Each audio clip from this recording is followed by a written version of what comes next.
Good afternoon, everyone. It's been a great lunch, and I'm doing the closing.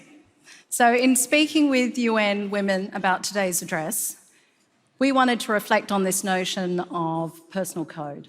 We want to take a bit of a time to think about that. And that's basically, the philosophy about the way you live your life and how you want to do it, and how we might need to deploy it in the day-to-day to actively shape our cultural, economic, and social codes. So just to get you all warmed up, here's a little bit about me and my journey and how it has informed my code over time. For starters, I think there are a couple of things that have defined my path in life. One, an extremely bad case of FOMO, and two, a hell of a lot of serendipity. Because quite possibly the byproduct of, migrant parents growing up in the sleepy suburbs of Sydney, maybe even being a Saji, I have a really acute case of FOMO. And that perpetual sense of wanderlust has led to a true passion and love of travel, of being immersed in different places and in different cultures. I've taken on a myriad of regional and global roles, the perfect excuse, by which I've had the opportunity to live and work with, to get to know and learn from people right across the world. And I have a really amazing partner in crime, Rob, my boyfriend cum husband. And together we've moved from Sydney to Melbourne, to Sydney, to New York, to London, to Sydney to London, and then straight on to LA and Sydney together. And along the way, weirdly in between, we've managed to foster our own little tribe of 3 totally lively and extremely exhausting young men. Zachary, age 17, Max, 15, Luca, 12, and we even managed a boy dog, Kubo, aged 5. And I think the thing about us is that we really seem fatally attracted to having a degree of chaos and havoc in our lives. It always seems like just when we found our footing, gotten our balance, one of us just tips it over the edge again. I think we like a little everywhere, everything, everywhere, all at once, kind of crazy. I'm going to do that again. We all like a little everything, everywhere, all at once, kind of crazy. And that acute case of FOMO hasn't just been locationally, it has absolutely been vocationally. I really like to be at the centre of the action. So much of my experience has actually been in working in industries experiencing massive transformation as they've been digitising their offering. I've seen firsthand the rise of e-commerce in aviation in the mid to late 90s, the impact of deregulation, new budget entrants, and the total change out of an industry over a 5-year period with wholesalers and retailers disintermediated over that period of time. I then made it, so briefly, to the party that was the dot-com boom, Web 1.0, but mostly the bust in New York at the start of the millennium. And those heady days are the realisation of the power of digital and its impact on the world. I weirdly managed to keep the party going by flipping over to Europe, where I experienced the rise of mobility, first in Europe and in the world. The advent of the mobile internet, the realisation of the mobile promise, people, time, places and payment, before going on to the coming of over the top with Skype, the OG peer-to-peer collaborative technology, and one of Europe's first unicorns, with 1 billion registered users at the time and 330 million monthly connected users. At Skype, I led teams across London, LA, Palo Alto, and New York. From there, I flipped it out and made a move into the realm of the disrupted with the BBC, before flipping back to disruption and world-scale domination with Netflix.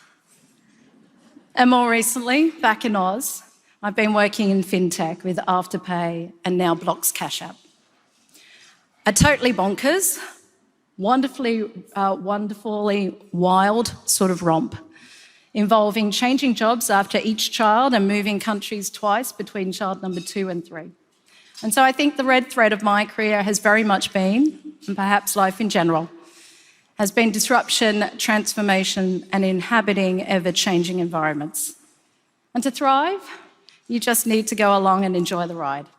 Embrace it and the ambiguity to retain your curiosity for the new, all the whilst being hyper-aware of the truly disruptive nature of technological innovation and the constant requirement to evolve and adapt propositions and to execute them on the fly.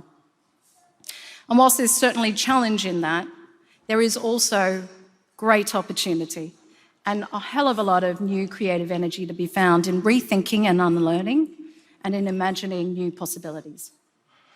Now, although I've spent much of my time in digital and in tech environments, I am not of STEM. I'm what people call STEM adjacent. With a background in economics, strategy, marketing, and the arts, I studied music for many years. I believe that non-tech peeps provide valuable partnership with engineers. As a marketeer, and I'm clearly a little bit biased, I believe that we are uniquely qualified to straddle these businesses. With the plethora of marketing tools, actionable user data, and tracking capabilities we now have at our disposal. The ability to uncover and read the trend lines and to apply insight and judgment in identifying underlying consumer needs. Plus, the wherewithal to project into the future and use our creativity to imagine new possibilities. At Skype, back in the day when Skype was the verb, we imagined what it could do in this converging world of entertainment, communications, and technology. In the broadcast media division, which I headed up, we developed a professional-grade studio product, Skype TX, and got this product into newsrooms around the world. CNN, BBC, ABC, NBC, Fox, and Al Jazeera. Even today, when breaking news hits wherever it is in the world, Skype is used to get to the heart of the story.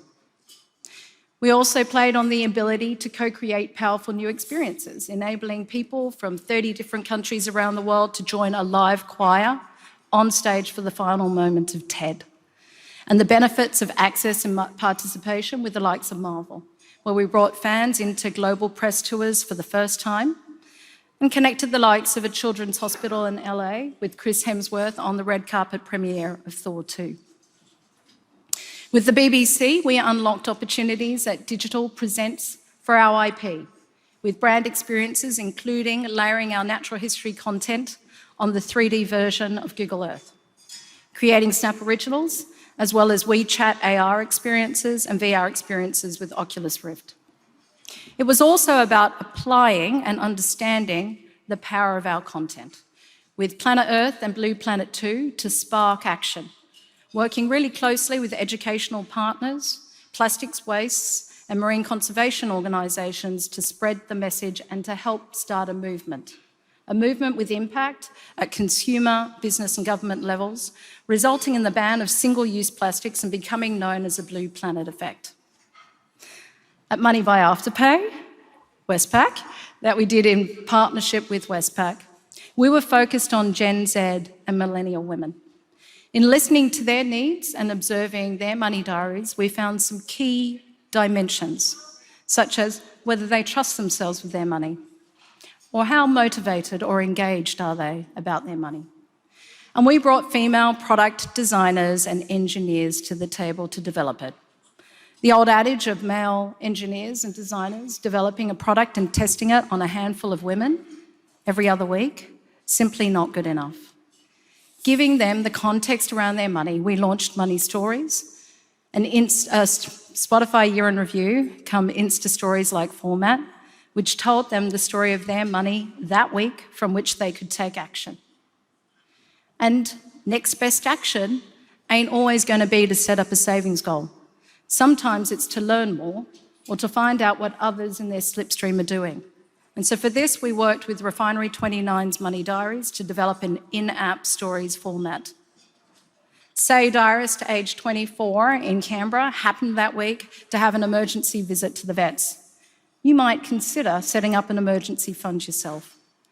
Other people's money stories can inspire you to take action on yours.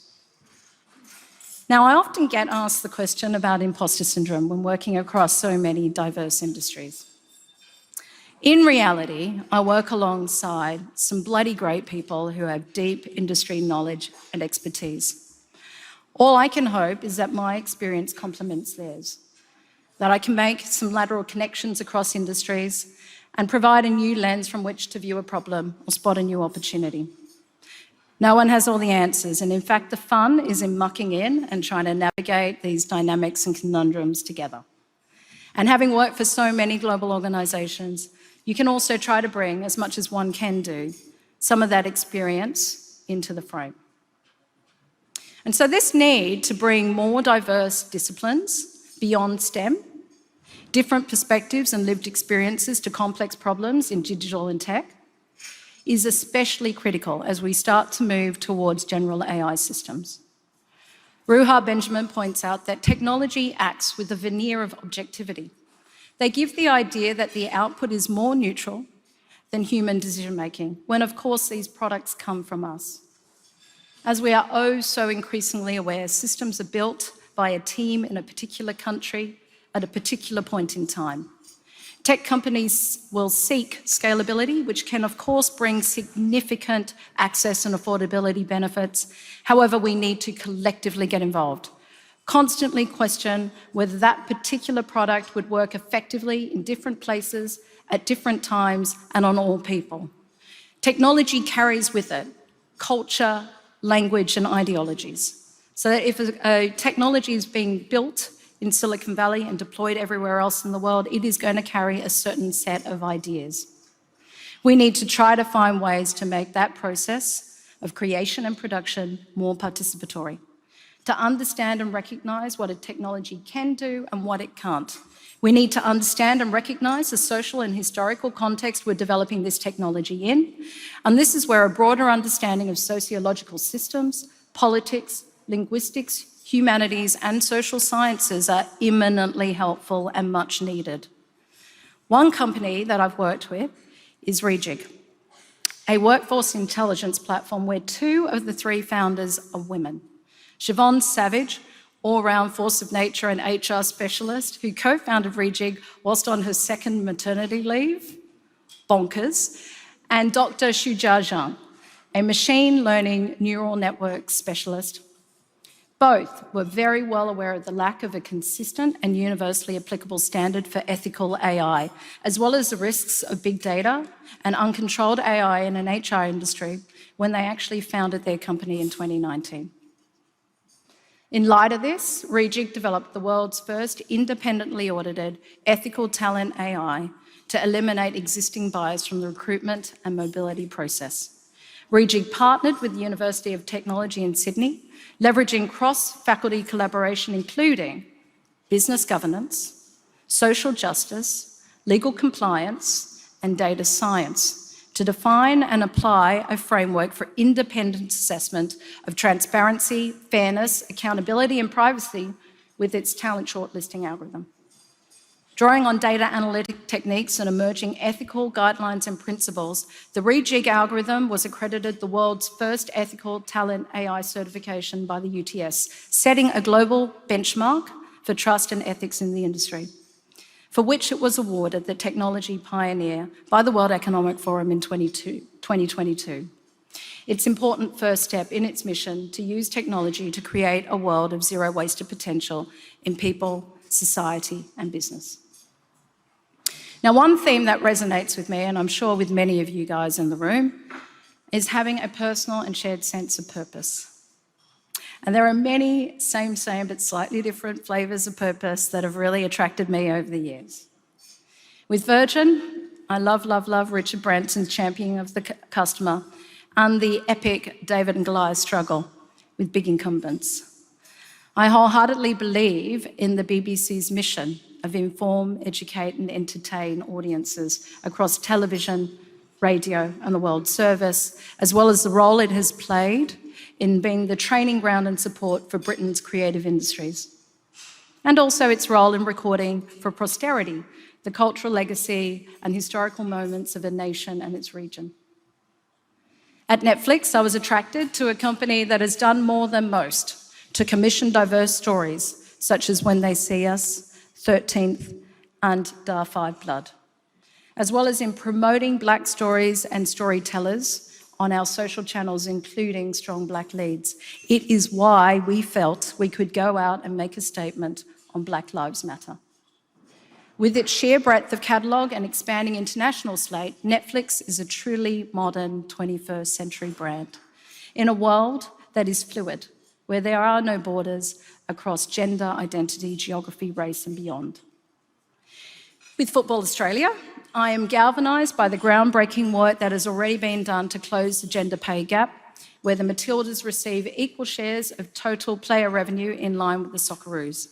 I'm especially keen to support the journey beyond the Women's World Cup with Legacy 23, to increase female representation in leadership and coaching, progressive pathways for the next generation of talent, and, very importantly, inclusive facilities. And as an investor in IWD Ventures, headed by the wonderful Kate Vale and Marissa Warren, IWD is the first early-stage venture capital firm focused solely on women founders in Australia. And here are some get-off-your-ass motivating metrics. In 2019, 2.8% of funding went to women-led startups. Small, right? Well, in 2020, that fell to 2.3%, and in 2022, in the US, that went down to 1.9% of VC funding. In Australia, 0.7% of VC funding went to solely women-founded companies. Just 1 in 3 of top VC firms in Australia invested in a single woman founder in 2022. If those stats don't get you going, what will? Finally, one privilege that I've taken with me on my journey has been to work with people from all different backgrounds, people with different stories, perspectives, experiences and motivations. Over the years, I have come to appreciate and truly value this. And this is something that really resonates me, but I've still got fuck ton of work to do and to lean into. And that is the concept that Jacqueline Novogratz talks about in her book, The Building Blocks of Moral Revolution.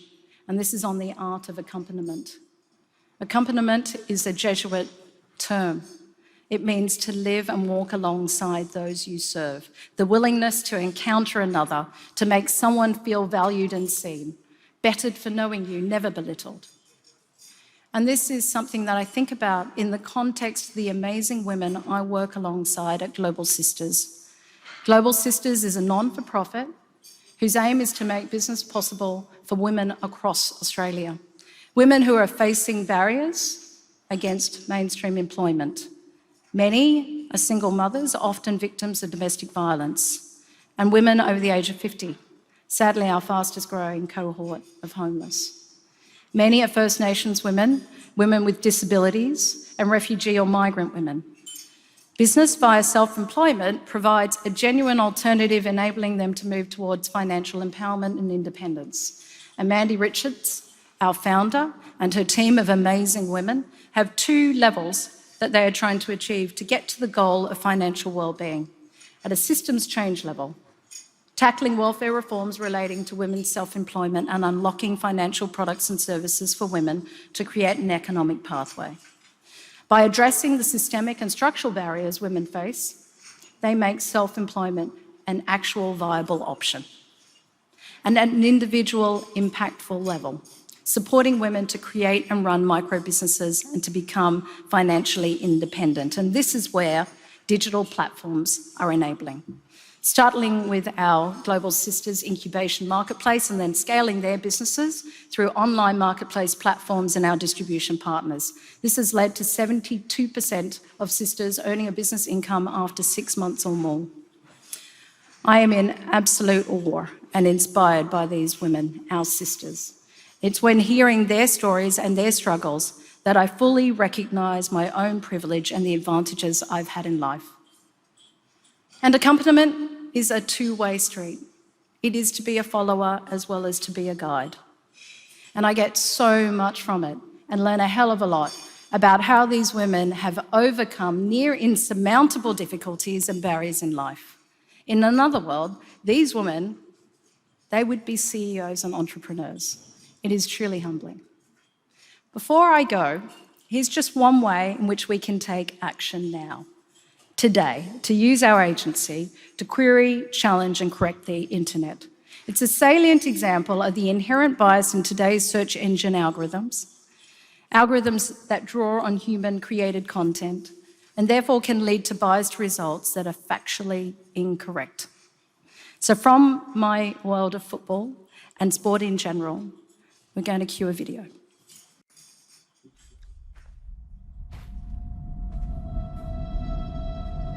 Hey, Internet! Who scored the most goals in international football? Cristiano Ronaldo has scored 118 goals in international football. What about Christine Sinclair? How many goals has she scored in international football? Christine Sinclair has scored 190 goals in international football. Well then, who scored the most goals in international football? Cristiano Ronaldo has scored 118 goals in international football. That's not right. Are you sure?